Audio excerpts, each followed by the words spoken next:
నా భర్త చాలా తెలివికలవాడు. ఎదుటి మనిషికే తెలియకుండా ప్రాణాలు తీగలడు.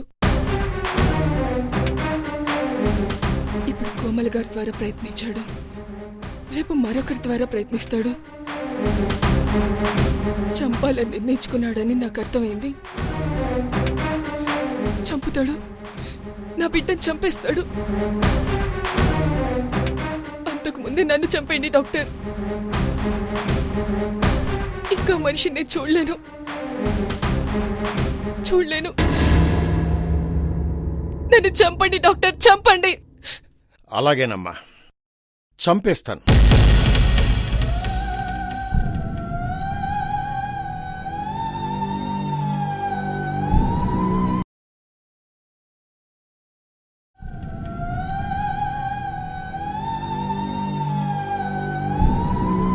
నీ వాళ్ళకి అక్కర్లేని నీ బిడ్డతో పాటు నిన్ను చంపేస్తాను. డాక్టర్. అవును డాక్టర్. చందుకి బిడ్డ పుట్టేంత వరకు తన వాళ్ల దృష్టిలో చందు చనిపోయేలా చేద్దాం.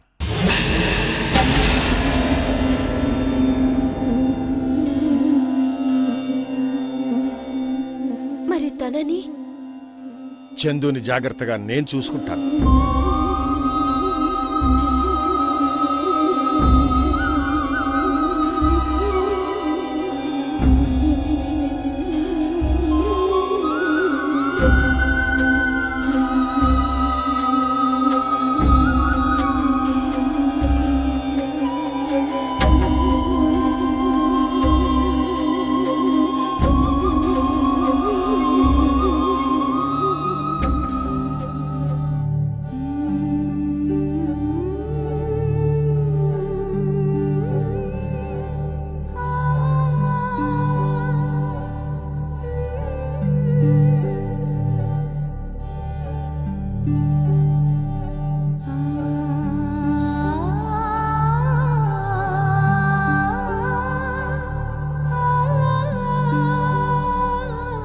అలా ఆ రోజు దేవుళ్ళ డాక్టర్ గారు రాకపోయుంటే ఒక హంతకురాలిగా మిగిలిపోయి ఉండేదాన్ని.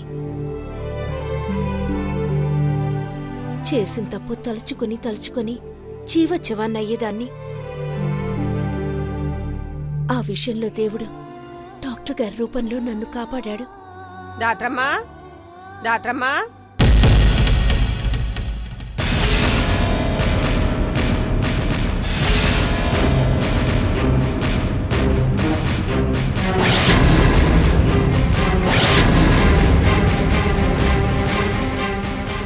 అమ్మా బాగున్నారమ్మా? ఏమి వారం రోజుల తర్వాత కనిపిస్తున్నావు? ఇంట్లో పనంతా ఎవరు చేస్తారనుకున్నావు? నానేడు చేస్తానమ్మా. సావేమన్నా చెప్పొచ్చిద్దా ఏటి? మా అత్తమ్మ చచ్చిపోనాది, సావు కూడా వెళ్ళొద్దంటవా? ఏంటి, మీ అత్తయ్య చనిపోయిందా? అవునమ్మా, గుండ్రాయి మల్లే ఉండేది. నన్ను బంగారం అంటూ ఎంత ముద్దుగా చూసుకునేదో. చివరి చూపు కూడా దక్కకుండా సడన్ గా ఏమైందే? రగతం ఎగదన్నేసి గుండాకి చచ్చిపోనాదంట.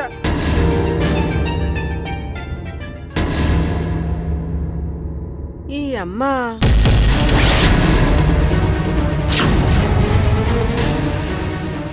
మీరు చెప్పమాకండమ్మా, నేనే చెప్తా. ఈ అమ్మ మీ తోడబుట్టిన చెల్లెలు కదూ, సౌమ్యమ్మ కదూ?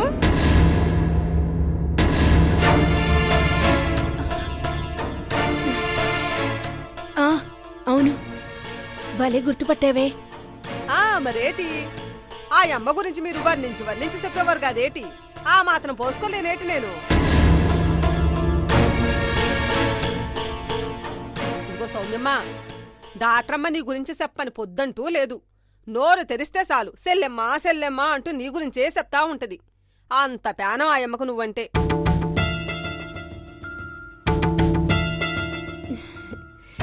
గలగలా వాగెత్తనాను, నానెవరో చెప్పలేదు కదూ. నేను ఈ అమ్మకి ఇంట్లో పని మనిషిని. మీకేం కావాలన్నా సిటికేయండి, చనాల్లో మీ ముందు వాలిపోతాను. ముందు పోయి పని చూడవే. మళ్ళొత్తనమ్మా, రావడం రావడం నేరుగా మిమ్మల్ని చూడాలని ఈడికే వచ్చిన. ఓ పాల అందరికి మొహం చూపించొత్తనే. త్వరగా రా. అట్టగే ఎంటనే వచ్చేత్తా.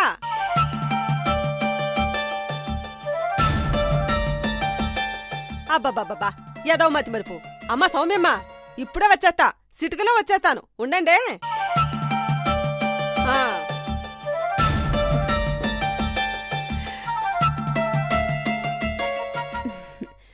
మన పని మనిషి పని బాగా చేస్తుంది, నోరు కూడా బాగానే పనిచేస్తుందిలే.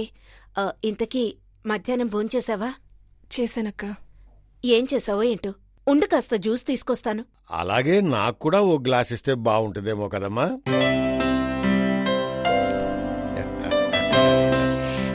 డాక్టర్ గారు రండి.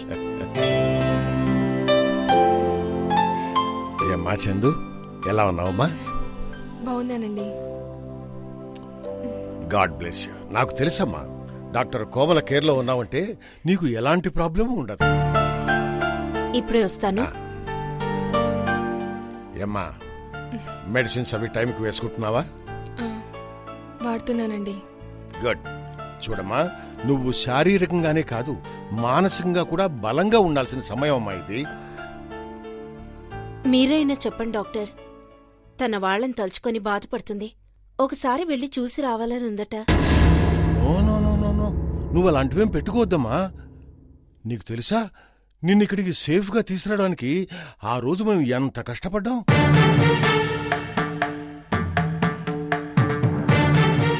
చూడమ్మా, నువ్వు బ్రతికున్న విషయం అయిన వాళ్ళకి ఒక్కరికి తెలిసినా చాలు, అది కాని వాళ్ళకి చేరే అవకాశం ఉంది. అప్పుడు ఇంకా ప్రమాదం తల్లి. అందుకని నువ్వు నీ కడుపులో పెరుగుతున్న బిడ్డ గురించి, నీ ఆరోగ్యం గురించి ఆలోచించు చాలు. నువ్వు ఎంత ఆరోగ్యంగా ఉంటే నీ బిడ్డ అంత ఆరోగ్యంగా పుడతాడమ్మా. అప్పుడు వాడేనమ్మా నీ అయిన వాళ్ళందరినీ చెవులు పట్టి మెలేసి మరీ నీ దగ్గర తీసుకొస్తాడు. అందుకని నువ్వు ఇంకే విషయాలు ఆలోచించకు, జస్ట్ నీ గురించి కేర్ తీసుకో చాలు. నువ్వు మాత్రం ఎప్పుడూ బయటికి వెళ్ళకు. నీకేమన్నా కావాలంటే డాక్టర్ని అడగమ్మా, తను సమకూరుస్తుంది. డాక్టర్, చందుకి ఎటువంటి ప్రమాదం రాకుండా చూసుకోవాల్సిన బాధ్యత మీది. ఎలా చూసుకుంటారో ఏమో. బయట నుంచి ఎటువంటి ప్రమాదము రాకుండా ఉండాలి అంటే ఎట్టి పరిస్థితుల్లోనూ చందు బయటికి వెళ్ళకూడదు. అలాగే డాక్టర్. ఈ ఇంట్లో ఉన్నంత వరకు తనకి ఏ ఇబ్బంది రాదు. అంతగా ఏదైనా ఇబ్బంది వచ్చినా పక్కనే లేడీ ఎస్ఐ ఉంది, ఆవిడ హెల్ప్ తీసుకుంటాను. లేడీ ఎస్ఐయా? ఎవరమ్మా ఆవిడ? నేను చూడలేదు డాక్టర్, బట్ ఆమె గురించి అందరూ చెప్తూ ఉంటారు.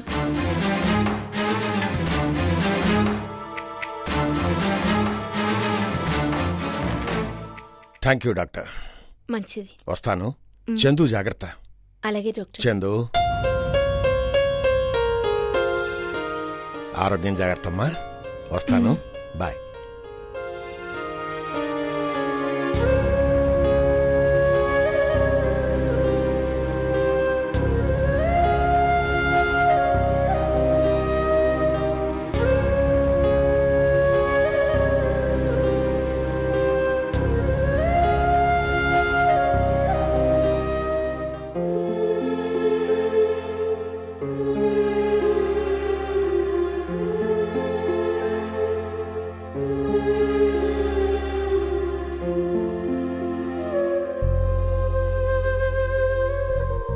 మీరంటే నాకు అందరికంటే ఎక్కువ ప్రేమాభిమానాలున్నాయి కాబట్టే మీ పేరు గోరింటాగ్గా పెట్టుకున్నాను. ఏం పేరు రాయాలి? ఈ ప్రపంచంలో నేను ఎక్కువగా ఇష్టపడేది, బాగా ప్రేమించేది నిన్నే కదమ్మా. నీ పేరే రాయి.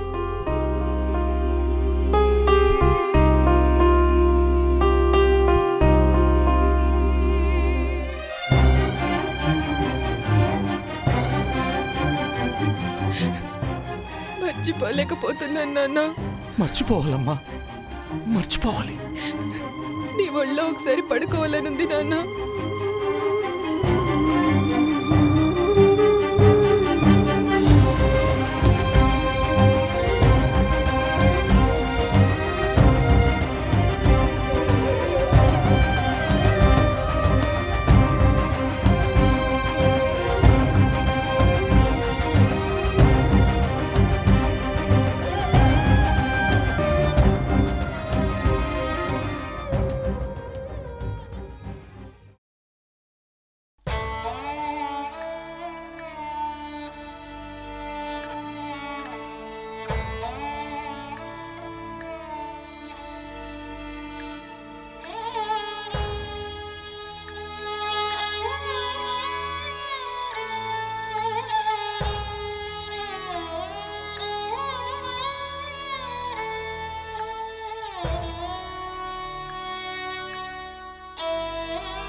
ఏంటి నాన్న ఆలోచిస్తున్నారు?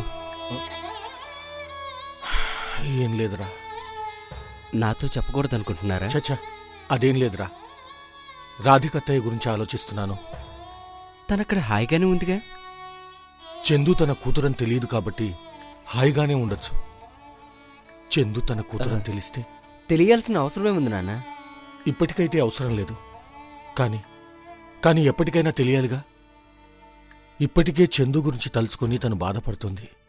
కానీ చందు తన కూతురని తెలిస్తే తన గుండె ఆగిపోతుంది. అందుకే చెప్పొద్దంటున్నాను.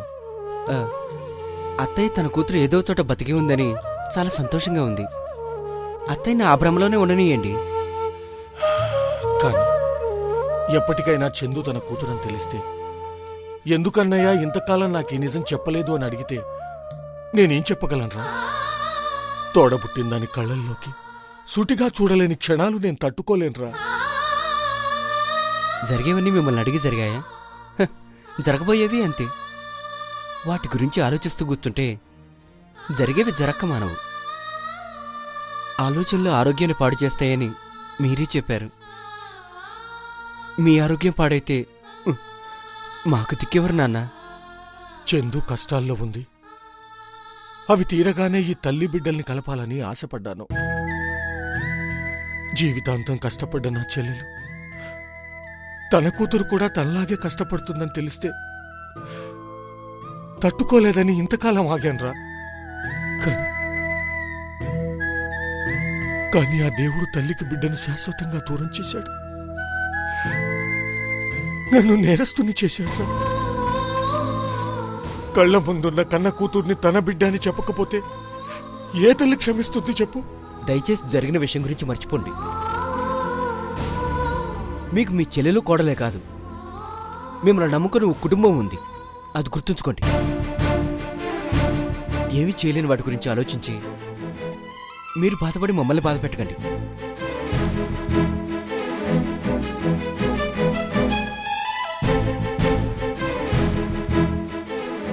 మిమ్మల్ని బాధ పెట్టాలని కాదురా.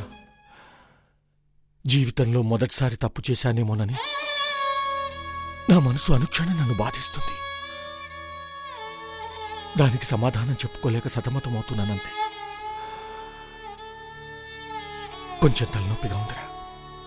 కప్పు కాఫీ పంపించమను. మీరు కూర్చోండి నాన్న, నేను వెళ్ళి తీసుకొస్తాను.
రా బాబు, కూర్చో.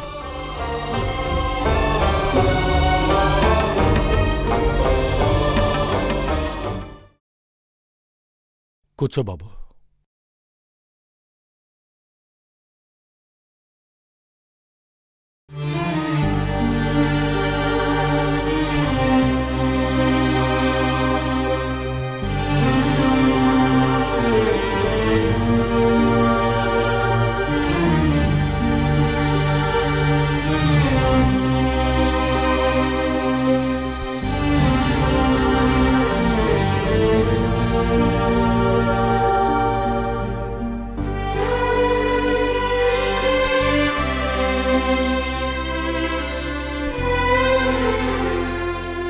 Sorry uncle. ఇలా జరుగుతుందని అనుకోలేదు.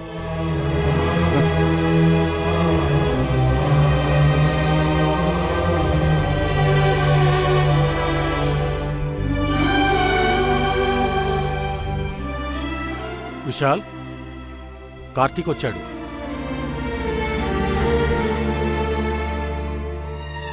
ఎలా ఉన్నావు బాబు? బానే ఉన్నాను అంకుల్. మీరెలా ఉన్నారు? ఇదిగో ఇలా ఉన్నా. బాగున్నావు కార్తీక్? బాగా చిక్కిపోయావు బాబు. అదేమి లేదు అంకుల్. నాన్న చెప్పింది నిజమే కార్తీక్.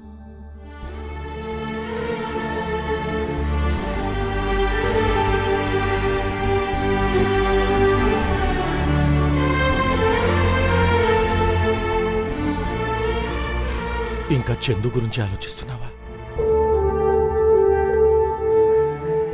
మీరు మర్చిపోయారా? ఎలా మర్చిపోతాను? కన్న కూతురిగా. తను నా ప్రాణం అంకుల్. నేనెలా మర్చిపోతాను? మర్చిపోలేని ఎన్నో జ్ఞాపకాలు తనతో నాకున్నాయి. అంతవరకు ఎందుకు? ఈ ఇంట్లో అడుగు పెట్టినప్పటి నుంచి ప్రతి చోట తను నాకు కనిపిస్తూనే ఉంది, నన్ను పలకరిస్తూనే ఉంది. దాని దురదృష్టం అందరికీ దూరంగా, ఎవ్వరికీ అందకుండా ఎక్కడికో వెళ్ళిపోయింది. తను వెళ్ళిపోలేదు అంకుల్, మనమే పంపించేశాం. తను అర్థం చేసుకోకుండా అందరం ఉండి చందును ఒంటరిదాన్ని చేశాం. అది తెలుసుకునేసరికి అందరంత దూరం వెళ్ళిపోయింది.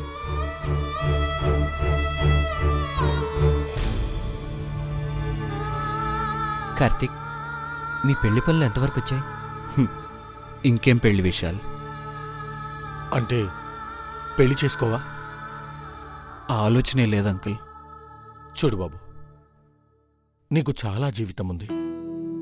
మనసుకు తగిలిన గాయాలకి మందు రాసేది పసితనంలో అమ్మఒడి, వయసొచ్చాక భార్య ఒడి. ఈ సమయంలో నువ్వు పెళ్లి చేసుకుంటే నీకంటూ ఓ కొత్త జీవితం మొదలవుతుంది. నీ వాళ్ల గురించి నీ బాధ్యతలు మొదలవుతాయి. ఆ బాధ్యతలు పాత జ్ఞాపకాలని మరిపిస్తాయి. రాలిపోయిన వాళ్ల గురించి మనం ఆగిపోకూడదు. ఆయుస్సు తీరింది, తను వెళ్ళిపోయింది. తన గురించి నువ్వు ఆగిపోతే అది తన ఆత్మకు శాంతినివ్వదు బాబు. ఒకరి జీవితానికి న్యాయం చేయలేను నేను, మరొకరి జీవితానికి ఏం న్యాయం చేయగలను అంకుల్? అంతగా ప్రేమించిన చందునే అర్థం చేసుకోలేకపోయాను. మళ్ళీ ఇంకొక అమ్మాయి జీవితంతో ఆడుకోలేను. శారీరకంగా తన దూరం అయినా మానసికంగా తను నా పక్కనే ఉన్నట్టుంటుంది. ఈ జన్మకి చందునే నా భార్య. అయిన వాళ్ళ జ్ఞాపకాలు అంత త్వరగా మనసు తుడిపేయలేదు. మనమే తుడిపేయాలి. కొత్త జ్ఞాపకాలు, వ్యాపకాలు మొదలైనప్పుడు పాతవి వాటంతటవే కనుమరుగైపోతాయి. ప్రయత్నించి చూడు బాబు. అలాగే అంకుల్, ఇక నేను బయలుదేరతాను. కాసేపుండు బాబు. ఉండాలనున్నా అడుగడుగునా చందు నిండి ఉన్న ఇంట్లో నేను ఎక్కువసేపు ఉండలేను. మరోసారి వస్తాను అంకుల్.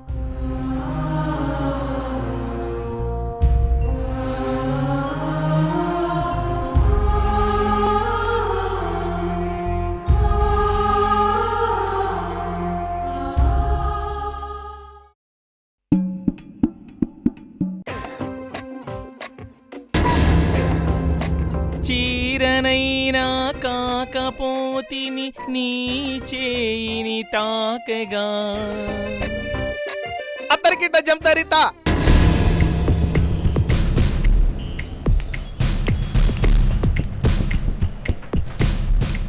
అర్థం కాలేదా?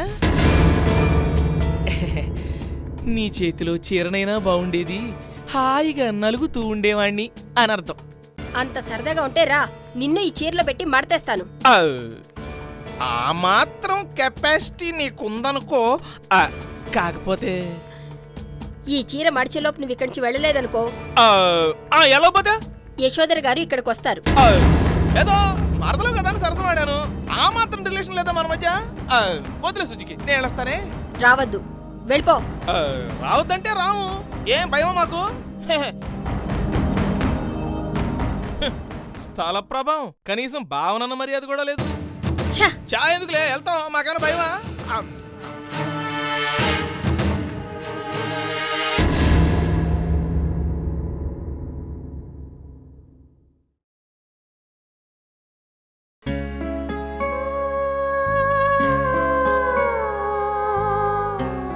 బిడ్డ దూరమైన నాకు బిడ్డవే ఆ లోటు తీర్చవమ్మా. ఇప్పుడు నన్ను ఒంటరిదాన్ని చేసి వెళ్ళిపోయావు.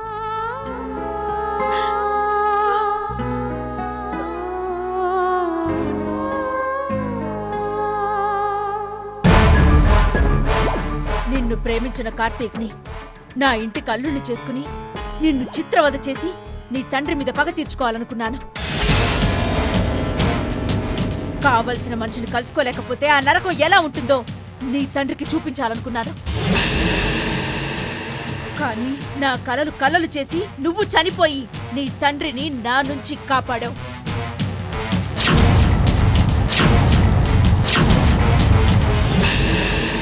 నేను నా సొంతం చేసుకోవాలి అనుకున్నాను, చేసుకున్నాను.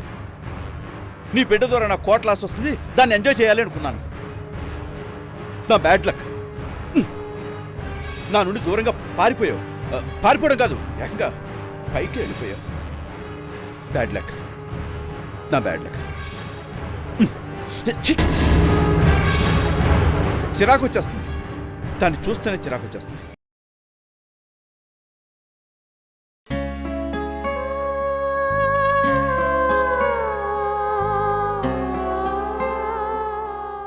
చందు,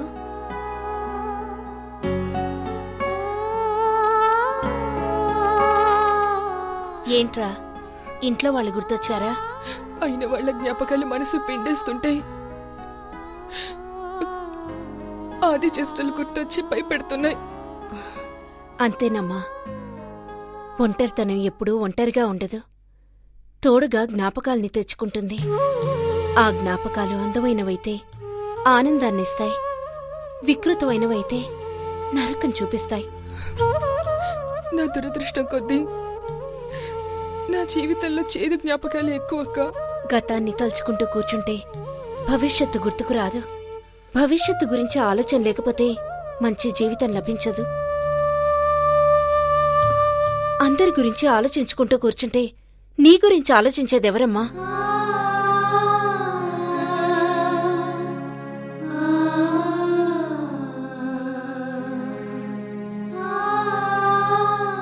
నీ గురించి, నీకు పుట్టబోయే బిడ్డ గురించి ఆలోచించు.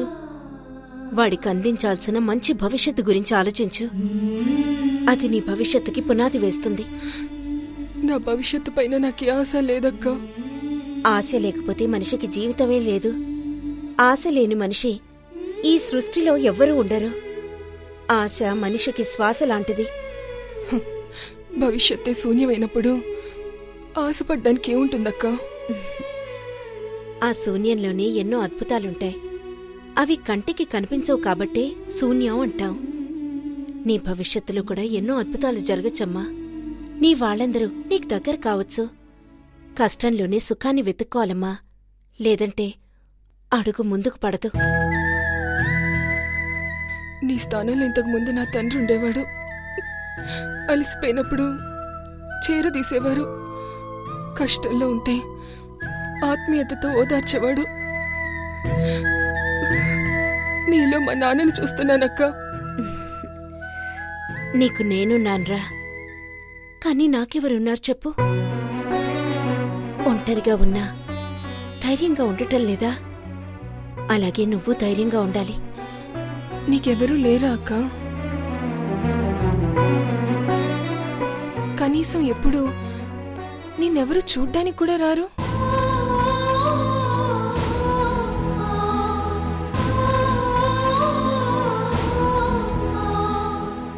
అందరూ ఉన్నారు, కానీ ఎవరూ లేరు. అదేంటక్కా?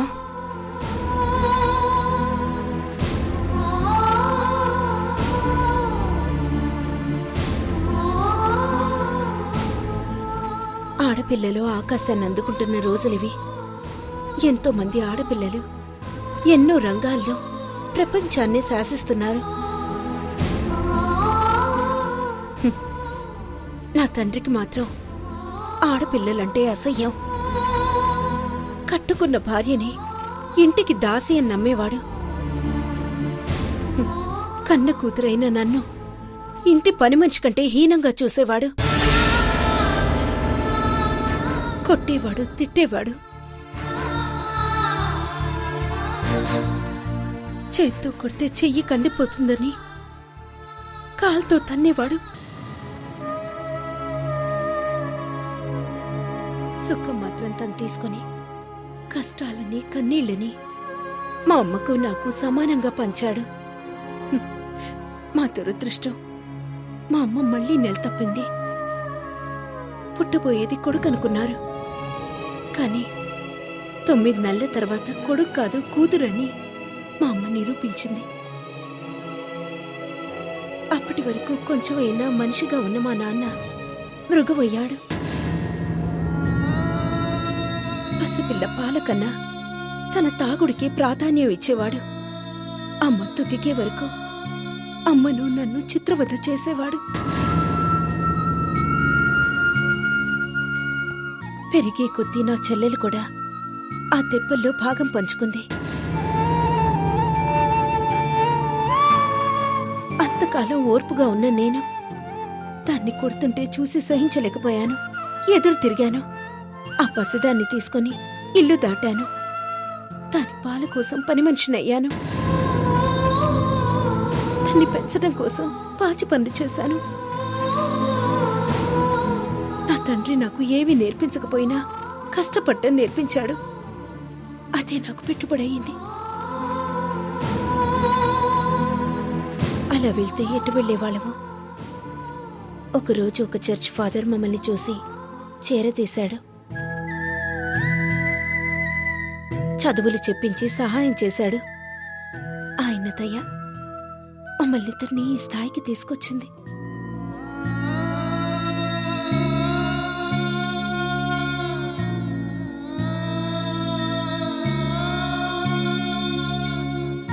నీ కళ్ళల్లో నీళ్లు తెప్పించాలని కాదురా, నీ గుండెల్లో ధైర్యం రప్పించాలని నాకు చెప్పాను. అన్ని కష్టాలను ధైర్యంగా ఎదిరించాను కాబట్టే ఈరోజు డాక్టర్ కోమలిగా నీ ఎదురుగా ఉన్నాను. ఇప్పుడైనా మీ చెల్లెల్ని తెచ్చుకొని మీరిద్దరూ కలిసే ఉండొచ్చుగా. ఇంతకాలం తన చదువుల కోసమే దూరంగా ఉంచాను. నేను పడే కష్టాలు తన చదువు మీద ప్రభావం చూపించకూడదని దాన్నక్కడ ఒంటరిగా ఉంచాను.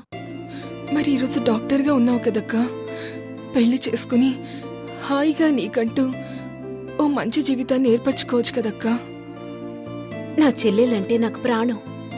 దానికోసమే ఆ రోజు నా తండ్రికి ఎదురు తిరిగాను. దానికోసమే ఇంతకాలం కష్టపడ్డాను. ఈ రోజు నా దారి నేను చూసుకుని వెళ్ళిపోతే నా చెల్లెలు ఒంటరిదవుతుంది. మీరు పెళ్లి చేసుకుంటే మీ భర్త కూడా మీకు సాయం చేస్తారుగా. అర్థం చేసుకునే భర్త వస్తే నువ్వన్నట్టు జరుగుతుంది.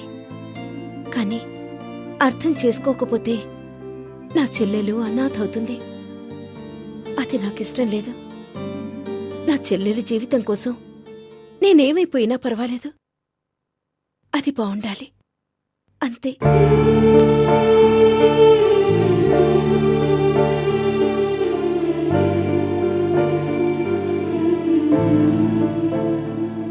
అందరి జీవితాలు అందంగా ఉండవమ్మా.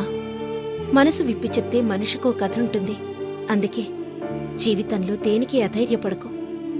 లోకంలో నీలాంటి వాళ్ళు, నాలాంటి వాళ్ళు చాలా మందే ఉంటారు. రేపటి గురించి పోరాటం నేర్చుకో. గెలుపు నీదవుతుంది. నిన్నటి గురించి తలుచుకుంటూ బాధపడుతూ ఉంటే ఓటమి నీ వెంటే ఉంటుంది. ఎవరూ లేని నేనే ఇంత దాన్నయ్యాను. నీకు అందరూ ఉన్నారు. ఏదో ఒకరోజు వాళ్ళందరినీ నువ్వు కలుస్తావు. నీ జీవితంలో కూడా ఒక వసంతం వస్తుంది.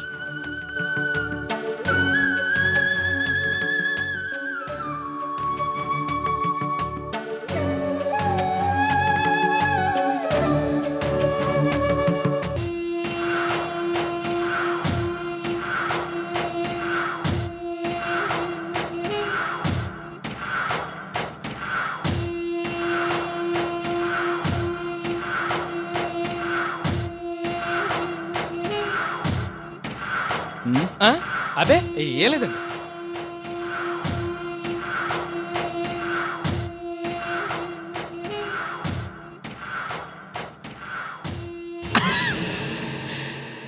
అందరినీ గిరగిరా తిప్పే ఆది గిరగిరా తిరుగుతున్నాడంటే ఆడెవడో గాని మా గొప్పగా ఇచ్చుంటాడు.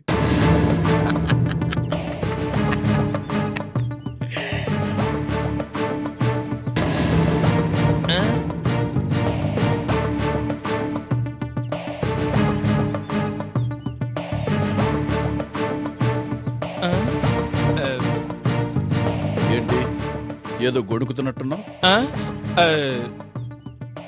అదేంటోనండి, ఈ మధ్యనే మనసులో మాట్లాడటం, నిద్రలో నడవటం, ఇట్లాంటి కొత్త కొత్త అలవాట్లు వచ్చేస్తున్నాయండి. ట్రీట్మెంట్ నన్ను చేయమంటావా, డాక్టర్ దగ్గర చూపించుకుంటావా? వబ్బే వద్దులేండి, నేను అదే ప్రయత్నంలో ఉన్నానండి. కానీ ఏది మీరే ఏ పని చెప్పడం లేదు. డాక్టర్కి పనికి సంబంధం ఏంటి? పని చెప్తే చివరిలో చిల్లరిస్తారు కదండి. ఈ మధ్యన ఆదాయ వనరులు పూర్తిగా తగ్గిపోయినాయండి. నువ్వు దేవుడికే శటగోపురం పెట్టే టైప్, నీకు పని ఎవడిస్తాడ్రా? ఏంట్రా నారాయణ మీద ఎగురుతున్నావు? ఇక ఎవడి మీద అయితే ఎవడు ఊరుకుంటాడు? అందుకే పాపం ఇప్పటిదాకా గిరగిరా తిరిగారు మేడం. అక్క, వ్యాపారంలో శ్రీధర్ చాలా అడ్డంగా తయారయ్యాడు. వ్యాపారంలో వేరే వాళ్ళు ఎదుర్కోవడం ఒక ఎత్తు అయితే, ఈ శ్రీధర్ని ఎదుర్కోవడం మరో ఎత్తు. ఒకసారి దెబ్బ కొట్టాం, తిరిగి జీవితంలో కోలుకోలేడనుకున్నాను. కానీ కోలుకున్నాడు. మళ్ళీ మనకి అడ్డుగోడగా తయారవుతున్నాడు. ఆ గోడను పడగొట్టకపోతే మనం ఇంకేం చేయలేం. ఇప్పటికే చాలా స్ట్రాంగ్గా ఉన్నాడు. ఏదో ఒకటి చెయ్యాలి. నేను అతని గురించి ఆలోచిస్తున్నాను. శ్రీధర్ని దెబ్బ కొట్టడానికి బలమైన ఆయుధం ఏదో ఒకటి కావాలి. మిమ్మల్ని మించిన ఆయుధం ఏముంటుందండి?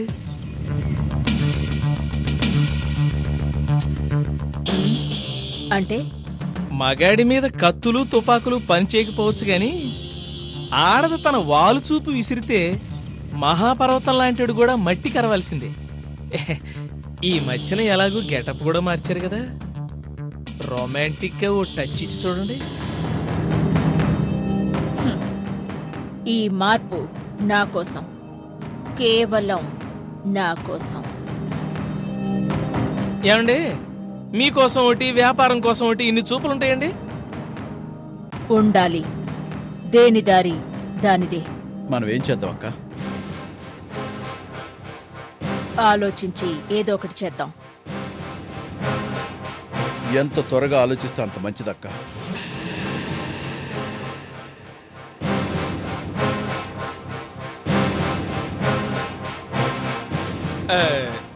మేడం, నేనేమైనా మీకు సాయం చేయగలనా?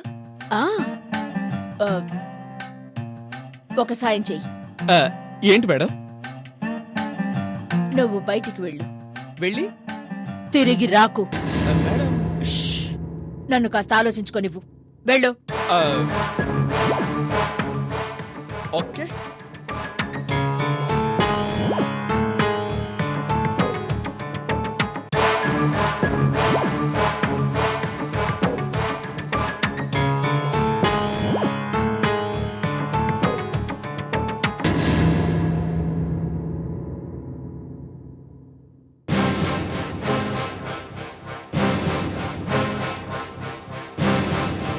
నువ్వేమీ అనుకుంటున్నావు మాట చెప్పనా? ఏంటది? శ్రీధర్ సమస్య చాలా చిన్నది. దాని గురించి మీరెందుకు మొదలు పడుతున్నారో నాకు అర్థం కావటం లేదు. చిన్నదా? శ్రీధర్ సమస్య చిన్నదా? శ్రీధర్ మీ నుంచి తన బిడ్డను ఆశిస్తున్నాడు. అతని బిడ్డను అతనికి అప్పగిచ్చేస్తే శ్రీధర్ తన వ్యాపారాలన్నీ మీకే అప్పగించేసి వెళ్ళిపోతానన్నాడుగా. ఈ మాత్రం నాకు తెలియదనుకుంటున్నావా? చెప్పాలి అనిపించింది, చెప్పాను. ఆ దారి మూసుకుపోయింది కాబట్టి ఇంతగా ఆలోచిస్తున్నాను. వెళ్ళి కాఫీ పట్రా.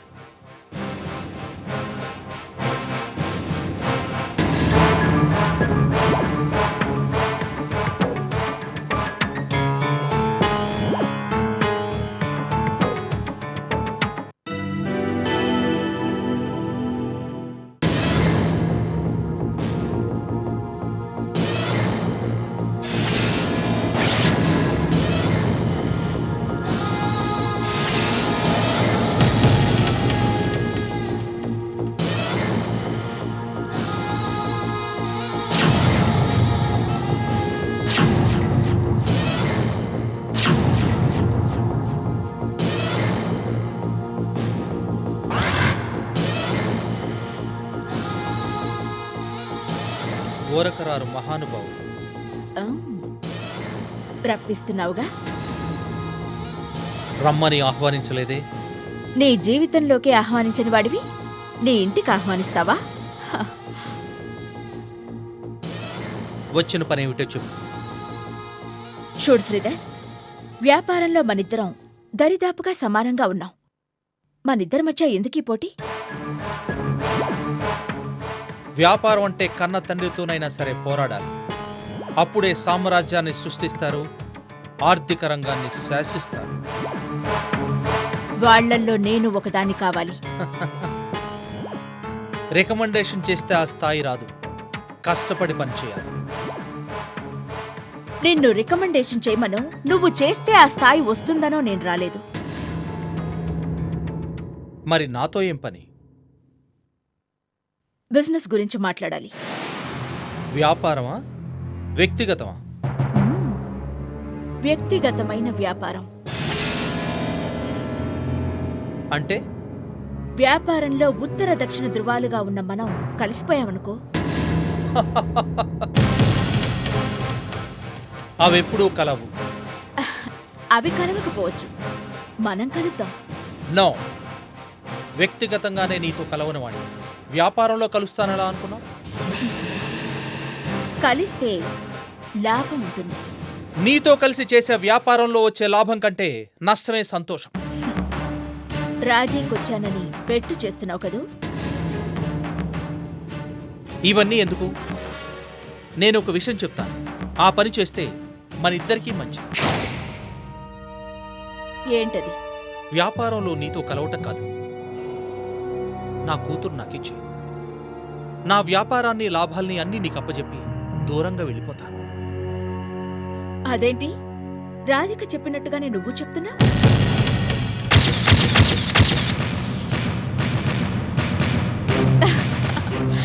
జస్ట్ జోక్ చేశాను. రాధికది నీది ఒకలాంటి స్టోరీనే. అప్పుడప్పుడు రాధిక కూడా నీలాగే మాట్లాడుతుంది. అయినా వ్యాపారాలన్నీ అప్పగించి నువ్వు దూరంగా వెళ్ళిపోతే నేనెలా సంతోషంగా ఉంటాను? కన్న కూతుర్ని తీసుకుని కట్టుబట్టలతో నువ్వు వెళ్ళిపోవచ్చు, కానీ నువ్వు దూరంగా వెళ్ళిపోయి సంతోషంగా ఉండటానికా నేనివన్నీ చేసింది?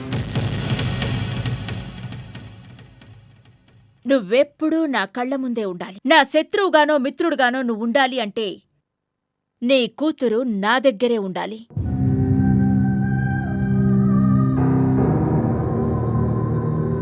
దానికోసమైనా ఏదో ఒకరోజు నువ్వు నా దారికొస్తావు.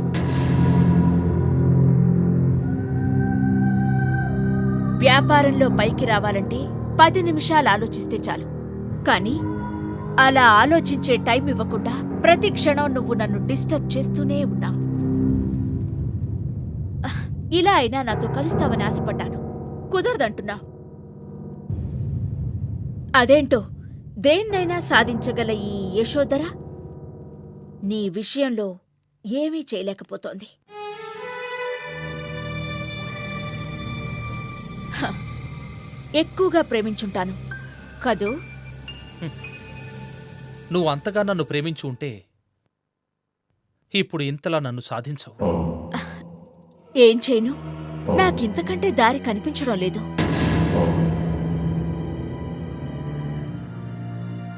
దారి తప్పావు, అందుకే నీకు మంచి మార్గం కనిపించదు. యశోద, మంచి మనసుతో ఆలోచించు, అంతకంటే మంచి మార్గం నీకు కనిపిస్తుంది. నీ మెత్తటి మాటలకు పడిపోయి నీ కూతుర్నప్పగిస్తాననుకుంటున్నావా? ఎదుటివాళ్ళు ఏదైనా చెప్తే అందులో మంచెంతో చెడంతో ఆలోచించాలి. దురదృష్టం, నువ్వు చెడే ఆలోచిస్తావు, చెడుగానే మాట్లాడతావు. నీ ఇంటికొచ్చానని నీతులు చెప్తున్నావా? నీ మంచి కోరి నా వ్యాపారంలో కలవమని అడగాలని వచ్చాను. కాదన్నావు. నువ్వు కాదన్నంత మాత్రాన నా వ్యాపారం ఆగిపోదు, ఈ యశోదర ఓడిపోదు. Good bye. యశోదరా,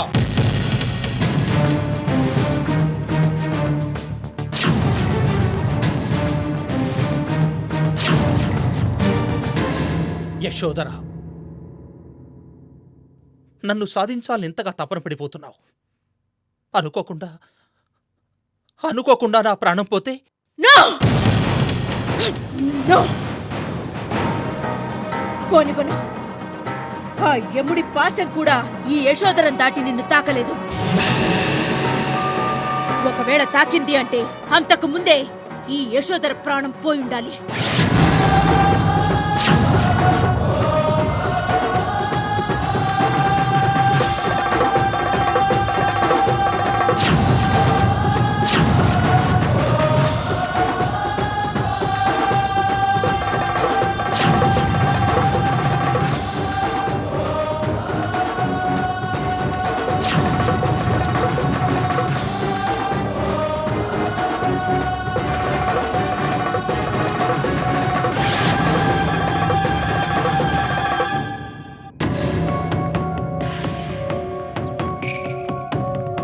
నమస్తే సార్.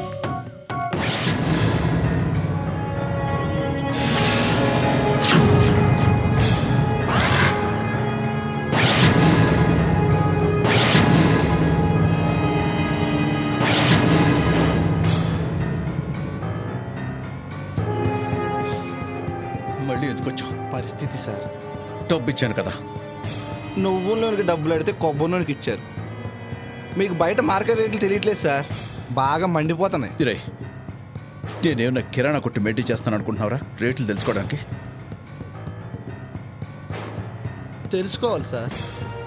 ఒక మనిషి బతకాలంటే కనీసం నెలకు 20,000 కావాలి. అది మనలాగా లగ్జరీగా బతకాలంటే 40,000 కావాలి కదా.